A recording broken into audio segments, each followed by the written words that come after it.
또 먼 길을 다녀오시는 분은 좀 피곤하시리라고 생각이 됩니다. 그렇지만은 또 사람 만나는 그 반가움도 또 그 보람도 그 먼 여행길을 피곤을 가셔주는 그런 기분을 우리에게 선물로 주기도 합니다.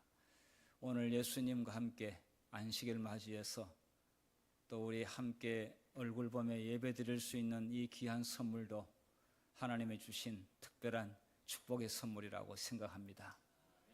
이 세상 사람들은 만나서 잠시 대화는 할 수 있습니다만은 또 많은 부분에 있어서 또 생각도 다르고 공감에 대한 부분도 좀 많이 차이가 있죠. 근데 우리 하나님의 백성들은 같은 예수님을 모시고 같은 나라에서 빛의 아들들로 또 빛의 나라로 옮겨진 그 예수님의 사랑과 은혜를 생각하면서 또 우리 함께 공동체 같이 생활하고 있다고 하는 것은 어떤 축복보다도 큰 축복이고 또 우리에게 하나님이 주신 값진 선물이다 이렇게 생각이 됩니다. 오늘 우리 제목이 그리스도의 탁월하심인데 하나님의 이 탁월하심은 여러 내용으로 나누어질 수가 있습니다. 그런데 자신과 관련되어 있는 것이 최고라고 느껴집니다. 어떤 사람에게는 지갑을 잃어버렸는데 기도를 드렸는데 카드하고 핸드폰하고 지갑을 찾게 되어서 너무 좋은 하나님이 될 수 있지만은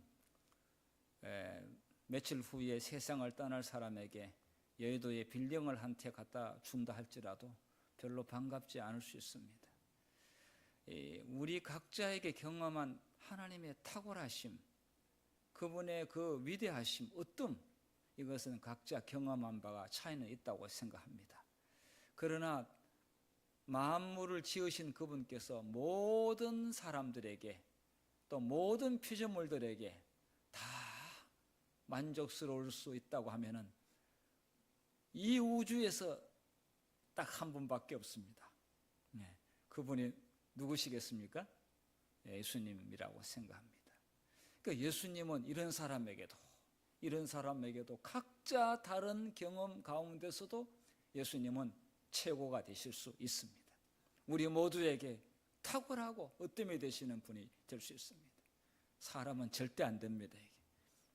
또 이 땅에 어떤 것들을 그 자리에 넣는다 할지라도 감히 예수님께서 주신 선물에 비교할 수가 없죠.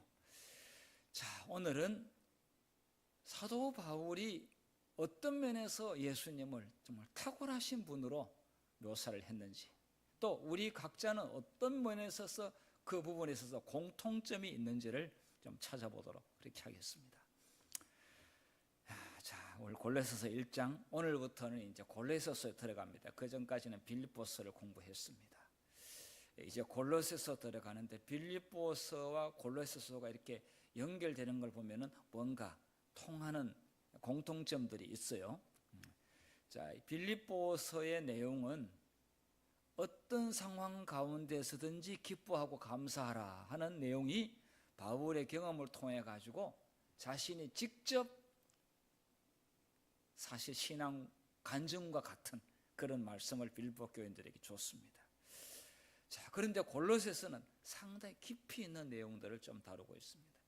그 말씀이 정말 상당히 우주적이면서도 또 상당히 다양하면서도 또 그 깊이와 그 생각의 범위가 굉장히 넓습니다.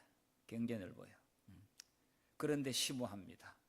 그러다 보니까 모든 사람을 포용하고 모든 사람에게 좋으신 하나님, 모든 사람에게 꼭 필요한 예수님을 소개하고 있는 것 같습니다. 자, 기억절을 보겠습니다. 자, 조금 길지만은 같이 읽도록 하겠습니다. 시작. 그는 보이지 아니하시는 하나님의 형상이시요 모든 피조물보다 먼저 나신 이시니 만물이 그에게서 창조되되 하늘과 땅에서 보이는 것들과 보이지 않는 것들과 혹은 왕권들이나 주권들이나 통치자들이나 권세들이나 만물이 다 그로 말미암고 그를 위하여 창조되었고 또한 그가 만물보다 먼저 계시고 만물이 그 안에 함께 섰느니라.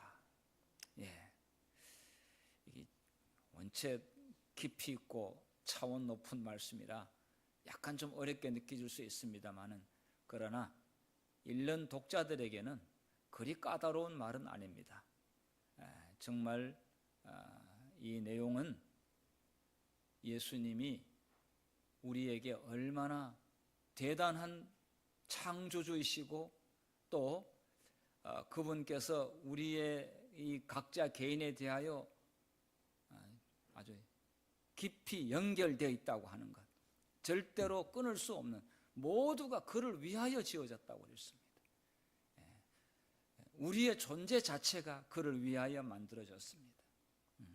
또 그 전에 모든 존재하고 있는 것들은 그로부터 왔다고 하고 있습니다. 그분에 의해서 만들어졌다고 하고 있고, 그래서 이 예수님은 우리의 정말 전부이기도 하면서 그분과 연관되어지지 않는 것들은 이 세상에 존재하지 않는다, 다 연관되어 있다고 하는 것을 알 수가 있습니다. 자, 그러면서 이 골로새서는 예수님이 우리에게 얼마나 으뜸이 되시고 탁월하신 분이신지 표현을 모든 피조물보다 먼저 나신이라고 하는 그런 표현을 썼습니다. 모든 피조물보다 먼저 나시니. 가장 먼저 났다고 하는 말은 그냥 우리가 장남이라든지 장녀라든지 맏아들이라든지 첫째 아들 이렇게 이야기합니다. 자, 예수님께서 가장 먼저 나셨다. 예수님이 맏아들입니까? 그러면 예수님 위에 형님이 있습니까? 그러면은 요셉이 장가를 2번 갔습니까?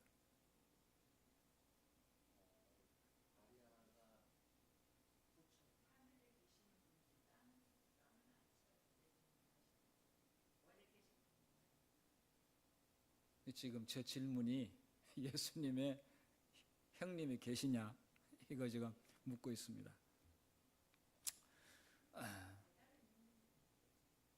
그러면 어쨌든 요셉이 장가를 2번 갔다는 이야기가 되잖아요. 근데 뭐 장가를 2번 안 가도 요셉의 형제들 가운데서 뭐 큰아버지도 계시고 작은아버지도 계시고, 그럼 요셉의 형제들은 있는 거예요. 사촌 형제들은 있을 수가 있는 거겠죠. 성경에 나와 있지 않는 걸 우리가 굳이 너무 많이 유추하는 것도 사실 크게 뭐 우리가 연구 대상은 아닙니다만은, 그러나 우리 상상력을 이렇게 좀 발휘해 보는 것도 뭐 흥미는 있습니다. 어쨌든 예수님은 맏아들로 표현되고 있습니다. 자, 이런 이야기를 하다 보니까 예수님은 피조물이네, 이렇게 주장하는 교회가 있습니다. 예수님은 피조물이다. 자, 성경에 누가복음 2장 7절 보게 되면 맏아들을 낳아 강보로 싸서 구유에 뉘었으니, 예수님은 맏아들로 이렇게 문자로 표현되고 있습니다. 뭐 마리아, 어머니 마리아의 첫 아들은 예수님, 그리고 독자입니다. 독자예요. 자, 로마서 8장 29절에 여기 보면은 그로 많은 형제 중에서 맏아들이 되게 하려 하심이니라. 자, 여기서도 역시 예수님이 맏아들로 표현되고 있습니다. 히브리 1장 6절에 또 그가 맏아들을 이끌어 세상에 다시 들어오게 하실 때에 하나님의 모든 천사들은 그에게 경배할지어다. 여기 천사들이 맏아들인 예수님께 경배하라고 하는 표현이 나오고 있습니다. 자, 계시록 1장 7절에도 죽은 자들 가운데서 먼저 나시고, 이게 또 낫다고 하는 이야기가 또 나오고 있습니다. 자, 이러한 표현 때문에 예수님께서 피조물이라고 주장하는, 정말 목숨 걸고 주장하는 하나의 교회가 있는데 여호와 증인입니다. 이 여호와 증인은 큰 하나님이 계시고 작은 하나님은 예수님인데 피조물이고, 그래서 예수님이 생물학적으로 태어나신 피조물로 이야기하고 있습니다. 자, 이 재림교인으로서 우리가 이 삼위일체를 우리 재림교의 중요한 교리로 믿고 있는 우리 재림교인들로서 예수님이 피조물이라고 주장을 하게 되면은 여러분께서는 어떻게 하시겠습니까?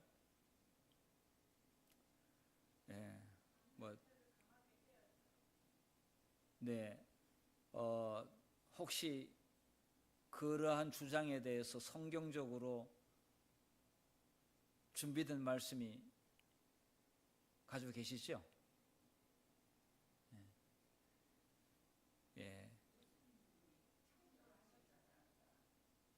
창조하셨는데, 예수님이 창조하셨는데, 그럼에도 불구하고 그 모든 창조물 가운데서 가장 먼저 1등으로 먼저 나셨대요. 그렇게 주장을 해요. 하여튼 성령으로 잉태돼도 예수님은 피조물이라고 이야기를 주장하면은 우리가 알고 있는 이 삼일체 교리하고는 위배됩니다. 예수님이 피조물이라고 하면은 문제가 심각해집니다. 이제. 자, 이것은 어려운 내용은 아니고요. 재림교인으로서 당연히 이 말씀은 거의 정말 우리 재림교회의 우리의 이름이 뭐냐, 너 이름이 뭐냐, 네, 아무개 김 누굽니다라고 말하는 것과 똑같은 정도로 이거는 우리가 반드시 성경적으로 답변해야 될 내용입니다.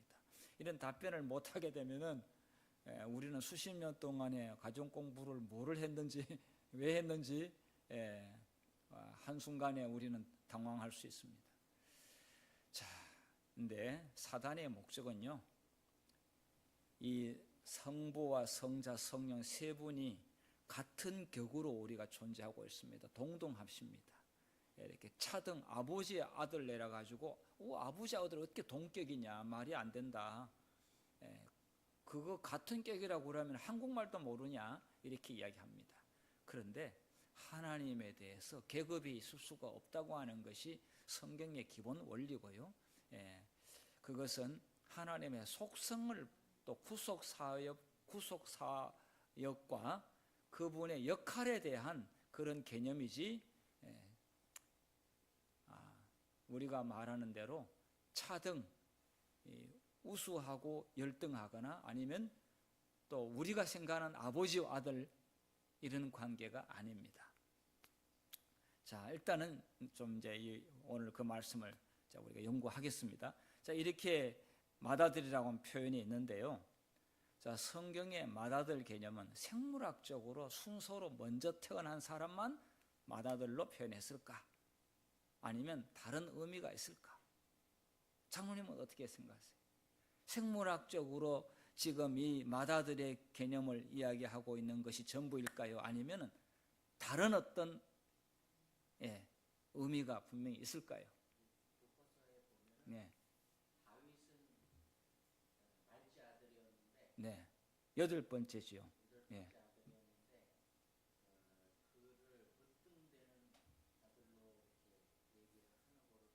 네.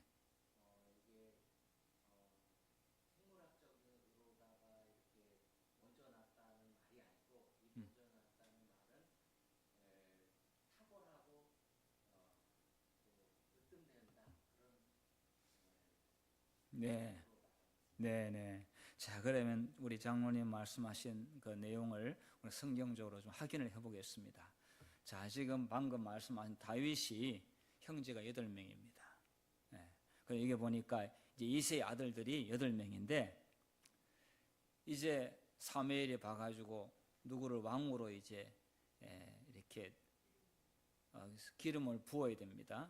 이제 왕으로 추대를 해야 되는데 다 위에 형들이 다 인물도 잘생겼고 장군감들이에요. 정말 걸출한 인물들이었어요. 자, 그런데 그의 아들 7을 다 사무엘 앞으로 지나가게 하다. 여기 보니까 아마 면접을 본 것 같아요. 그냥 보행을 이렇게 지나갔는데 딱 누가 왕이 될 것인가 이렇게 보니까 여기에 사무엘이 이새에 이르되 여호와께서 이들을 택하지 아니하셨느니라 하고 사무엘이 이새에 이르되 내 아들들이 다 여기 있느냐. 왜냐하면 막내는 아직도 어려가지고 지금 여기에 왕 심사에 형들한테 낄 수 있는 나이도 안 되고 너무 어리기 때문에 이게 안 나타났어요. 그리고 항상 막내는 심부름이나 하고 그 다음에 이렇게 드러나지 않는 일을 하는 그런 일을 하지 않습니까?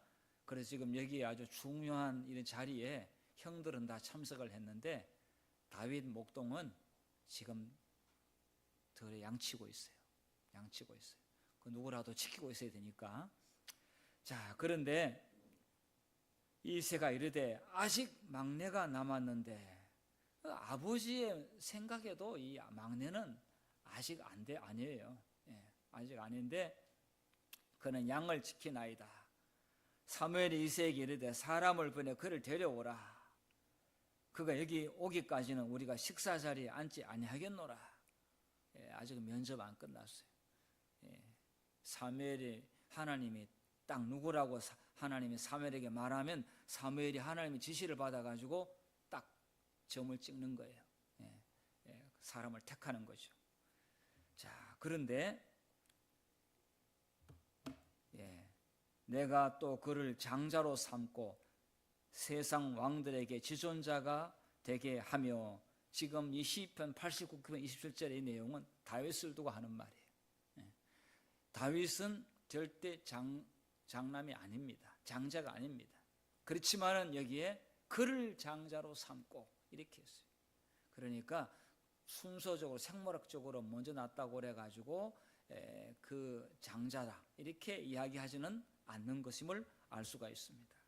자, 그리고 또 출애굽기 4장 22절에 보게 되면은 이스라엘 백성을 가지고 여러 민족들이 여러 국가들이 있는 가운데서 이스라엘 백성을 하나님이 볼 때는 그 백성이 자기 백성이잖아요. 그러니까 그 백성을 보고 뭐라고 그랬어요? 이스라엘은 내 아들 내 장자라. 그렇게 이야기했어요.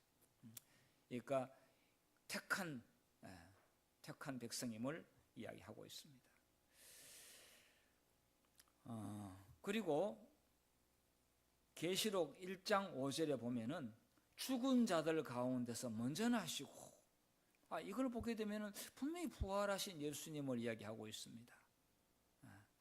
이게 먼저 나시고 그냥 부활하시고 이러면 되는데 논란이 없는데 이 나시고라고 하는 말 때문에 이게 참 사람들로 하여금 사람이 나는 것은 맞는데 예수님이 죽은 자 가운데서 먼저 나시고 마리아에서 출생한 거 그 이야기가 아니라 죽은 자 가운데서 먼저 나시고 땅의 임금들의 머리가 되신 예수 그리스도로 말미암아 은혜와 평강이 너에게 있기를 원하노라. 이걸 보게 되면은 여호와 증인의 말이 맞는 것 같기도 하고 그렇게 좀 헷갈립니다. 그런데 자, 예수님 부활한 것보다 먼저 부활한 사람들이 모세가 있어요. 모세는 이미 오래전에 부활을 했어요. 그리고 모세는 지금 하늘에 있어요, 지금. 그래서 변화산에서 베드로가 엘리야와 그 다음에 예수님, 모세를 다 눈으로 봤습니다. 이게 그냥 환상으로 그냥 어떻게 막 꿈으로 본 게 아니라 직접 눈으로 봤어요. 직접 예수님을 봤다니까요. 모세도 보고 엘리야도 봤어요. 예. 그러니까 예수님보다 먼저 무덤에서 나온 사람들이잖아요. 그리고 해당장 야이로도 예수님이 돌아가시기 전에 예수님께서 환자들을 치료하실 때에 해당장 야이로의 딸 죽었는데 살려줬습니다. 그 다음에 나인성 과부의 아들도 장례 치료 있는데 예수님께서 가서 관에 손을 뚜껑에 대니까 관의 뚜껑 열려가 청년이 나와버렸어요. 자, 예수님보다 먼저 죽음에서 나온 자가 분명히 있습니다. 물론 그 사람들은 어느 정도 살다가 다시 무덤으로 갔습니다. 다시 나사로도 마찬가지 다시 무덤으로 갔습니다. 나사로는 장례를 2번 장례식 2번 했습니다. 나사로가 한 것은 아니지만은 나사로의 장례식은 고 나사로 집사는 2번 장례를 치렀습니다. 자, 그런데요. 자, 물론 여기 마태오 17장에 모세, 엘리야 분명히 예수님보다 먼저 나왔습니다. 자, 이것을 봤을 때 골레서서 나오는 먼저 나신다고 하는 것은 이 헬라어로 보게 되면은 프로토토코스라고 하는 단어를 썼습니다. 자, 이 프로토토코스라고 하는 것은 이게 순서적으로 생물학적으로 먼저 나왔다고 쓰여지는 게 아니라 제가 아까 장로님 말씀하신 것처럼 아무리 형제가 많다 할지라도 그 사람이 하나님 보시기에 탁월하고 또 훌륭한 그런 인물로 하나님이 정하게 되면 그 맏아들이에요. 그래서 으뜸, 탁월함, 주관자라고 하는 것을 프로토토코스라는 말을 썼습니다. 그러니까 이러한 성경 여호와 증인을 만날 때는 이런 단어를 써야만이 그 사람이 입을 닫습니다. 왜냐하면은 그래도 입 쉽게 닫지는 않습니다. 근데 안식일 교인들이 이런 것을 성경에다가 준비해 놓아야 됩니다. 이렇게 써놔야 돼요. 그래야만이 그 사람들이 역시 안식일 교인들은 장로교인들하고 다르다고 생각할 것 같습니다. 그러나 그 사람들은 이미 안식일교가 어떻게 말을 하는지에 대하여 충분히 준비되고 학습됐기 때문에 그 사람들은 쉽게 그렇게 순종하고 이해하는 그런 수준이 아닙니다. 굉장히 집요합니다. 자, 그리고 이 내용 속에서 주장하려고 하는 것은 예수님이 순서적이나 아니면 어뜸에 대한 강조를 하기 위해서는 예증을 든 게 뭐냐면은 만물이 다 그로부터 왔고 그를 위하여 창조되었고 그와 함께 안에 있다. 이것이 사실상 가장 탁월한 거예요. 어떤 존재가 그렇게 말할 수도 없고 맞지도 않아요. 그런데 예수님은 창조주시기 때문에 그렇게 말씀할 수 있고요. 그리고 창조주께서는 만든 목적이 있지 않습니까? 나비도 벌도 미생물도 다 그분의 영광을 위하여 지음을 받았습니다. 그리고 이 만물이 다 그분과 함께 존재하고 있습니다. 그래서 지금도 생명체들이 유지되고 있습니다. 생태계가 유지되고 있습니다. 거기에 여기 계시는 분들도 그 안에 포함되어 있습니다. 그러니까 그 포함되어 있는 가장 작은 한 사람의 존재도 그 사람은 만족할 정도로 그분은 탁월하신 분입니다. 여기에 명 집사님이 만나는 예수님, 이 집사님이 만나는 예수님, 강 집사님 만나는 예수님 다 그 각자에게 최고인 분이 예수님이십니다. 그렇게 될 수 있는 분은 이 지구에 없습니다. 이 우주에 없어요. 이게. 그래서 그 부분이 탁월하다는 것입니다. 그런 점에 있어서 정말 그분은 인간의 언어로는 묘사할 수 없는 탁월한 그런 존재이십니다. 가장 작은 것, 세밀한 부분, 아까 뭐 핸드폰하고 카드하고 뭐 신분증 잃어버렸는데 찾았는데 아이고 하나님 감사합니다. 부터 시작해가지고 정말로 큰 어떤 일까지라도 하나님이 관여하지 않는 것이 없다 이거죠. 그리고 그 모든 그 피로와 또 그 시간과 그 사람의 그 마음까지라도 다 알고 계시기 때문에 항상 하나님은 최고이십니다. 우리는 그거를 우리가 지금은 잘 모르지만은 우리 하늘나라에 가서 분명히 그 말 하게 될 겁니다. 항상 하나님은 나를 최고의 길로, 최선의 길로 나를 인도하셨다. 그전에는 뭐 그렇게 안 된다라고 불평불만 늘어놓더니 사실 이제 지나고 보니까 하나님은 항상 나에게 좋은 것을 주셨다. 받을 그릇이 안 되니까 안 준 것이죠. 또 때가 아니어서 안 줄 수도 있는 것이죠. 또 믿음이 없어서 그러나 그럴지라도 하나님께서는 우리를 버리지 아니하시고 가장 좋은 길로 우리를 이끌어 주셨다. 이 고백을 하게 되는데 이런 분이 지구에 어디 있냐고요. 이런 분이 세상에 없단 말입니다. 이런 점에서 그분은 정말로 맏아들이다 이거죠. 탁월하다는 것이죠.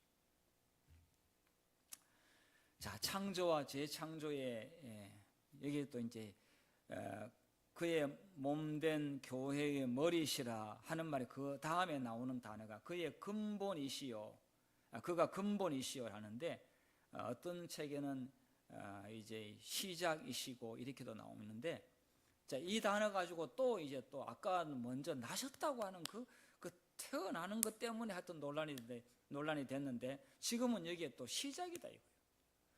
하나님은 영원 전부터 영원까지 항상 계신다. 그거는 맞는데, 그런데 아들 예수님은 아니다 이거예요. 여호와 증인은 아들 예수님은 반드시 시작점이 있다는 거예요. 태초에 거기에 어느 지점에 하여튼 점이 있었다 이거죠. 거기서 출발했다 이거예요. 하나님하고 어떻게 동격이냐 이거예요. 다르다 이거죠. 그런데 하나님도 알파 오메가이시고 예수님도 알파 오메가이시고 또 하나님도 태초에 천지 창조하셨는데 예수님도 이미 그 창조할 때에 그분이 함께 창조했고 이미 같이 계셨고, 그래서 하나님에 관련된 영혼이 이미 처음부터 존재하는 그 표현에 예수님이 안 들어간 데가 없어요. 다 들어가 있어요. 그러니까 예수님하고 하나님하고 자꾸 뭔가 사이를 이렇게 좀 차이를 내려고 하는 것은 누구의 전략일까요? 왜 마귀가 그런 전략을 자꾸 이렇게 차이를 두려고 할까요? 그렇습니다. 마귀가 노리는 것은 예수님의 자리를 찬탈하려고 하는 것이 그의 목적입니다. 그 자리에 자기가 올려놓으려고. 그래서 이사야 14장에 보게 되면은 북극 지폐의 산 위에 내가 자정하리라. 지극히 높으신 자와 비길이라. 하나님과 자기가 동등하려고 감히 이렇게 그 같은 격에 자신을 두려고 그렇게 하기 위해서 그런 거예요. 그러니까 그런 의미에서 봤을 때 여호와 증인은 사람은 좋은 사람도 있는데 교리적으로는 사단이 주장하는 교리하고 똑같은 주장을 하고 있는 거예요. 예수님은 피조물이다 이거예요. 이 사이비 종교의 특징 중에 하나가 예수님을 하여튼 끌어내립니다. 격하, 조금이라도 예수님 좋다고 위대하신다 그러지만은 한 자리 약간 끌어내립니다. 안선홍 증인에도 끌어내립니다. 신천지도 끌어내립니다. 그 사이에 이만혜가 쏙 들어가더라고요. 또 그 다음에 안선홍 증인은 유월절을 발견한 사람이 그 자리에 재림 예수라 이거예요. 꼬떡 들어가더라고요. 그 빈틈만 생기는 그 자리에 하여튼 뭔가 피조물, 감히 이 죄인인 인간이 그 자리에 들어가게 되면 이거 전부 다 사이비 종교예요. 그래서 이 배경에는 다 사단에 뒤에서 예수님을 어쨌든 끌어내리려고 하고 있습니다. 예수님과 하나님은 동등하신 분이십니다. 성령도 동등하신 분이십니다. 이분들은 계급이 없습니다. 위아래 수종 관계가 아닙니다. 동일한 위상을 가지고 함께 협력해서 일하십니다. 그래서 이 근본이란 이 말은 헬라어로 아르케라고 하는 건데 시작이라고 하는 것이죠. 이 시작이 우리가 생각하는 출생에 관련된 시작하고는 좀 다릅니다. 이거는 의미가 중요한데요. 죽은 자들 가운데서 먼저 나신 이신이 이것은 사망의 세력을 이기고 가장 정복을 먼저 하시고 본인도 부활하심으로 그 사망을 꺾으신 분임을 입증하고 그리고 사망에 포로된 자들을 그분께서 놓아주시는 그런 권세를 부활을 통해 가지고 입증하셨습니다. 그렇기 때문에 예수님의 부활이 없이는 아무도 부활할 수가 없고요. 나올 수가 없어요. 그런 점에서 재창조의 근본이신, 재창조의 시작이신 예수님이에요. 이 시작이라고 하는 것은 그분이 주권을 가지고 계셨다는 것입니다. 모든 것의 새 생명의 시작은 그분에서 시작된다는 것을 말하고 있습니다. 그분이 주관자라는 것입니다. 주관자. 예수님은 창조주이심으로 교회의 머리라고도 표현했습니다. 그리고 교회의 시작은 예수님이십니다. 예수님께서 교회를 시작하셨습니다. 그래서 예수님은 창조와 교회의 시작이실 뿐 아니라 죽은 자 가운데 살림심을 받은 재창조의 시작이기도 합니다. 그만큼 그분은 그러한 권세를 그분이 가지고 계시다는 것을 표현하고 있습니다. 자,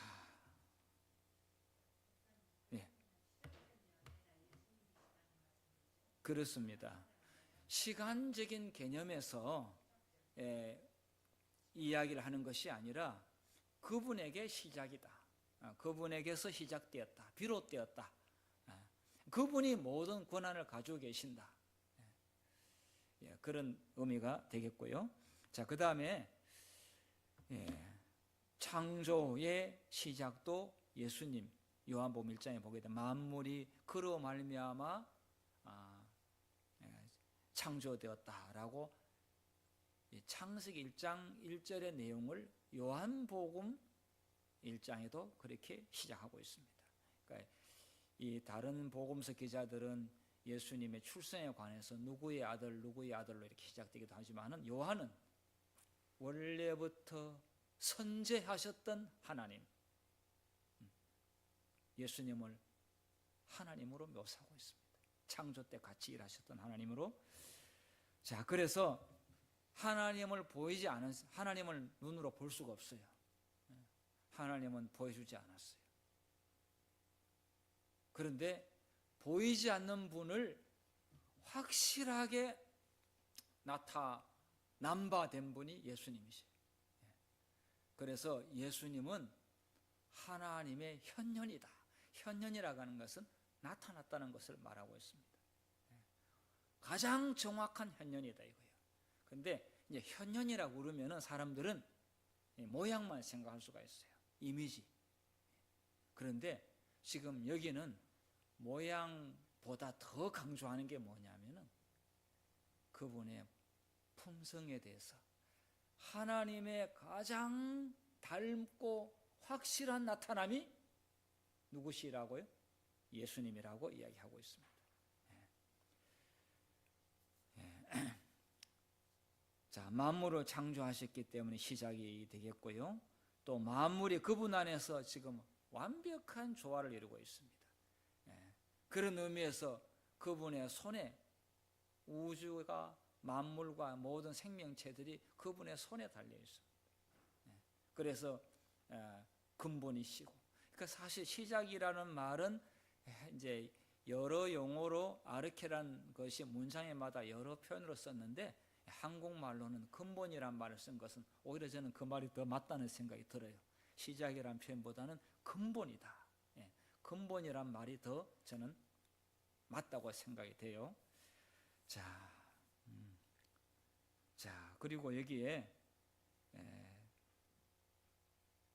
교회와 그 다음에 모든 인류의 가장 머리가 되시고 으뜸이 되시기 때문에 시작이라고 말할 수가 있습니다. 근본이라고 말할 수가 있습니다.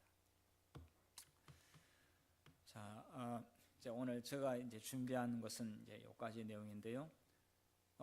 이 예수님의 그 탁월하심이, 위대하심이 우리 각자에게 체험적으로 경험될 수 있지만은 정확하게 설명으로 말로 설명을 다하기는 불가능합니다.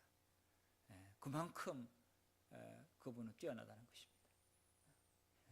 우리가 이해하지 못하고 말로 설명할 수 없다고 그래가지고 못하거나 없는 게 아닙니다.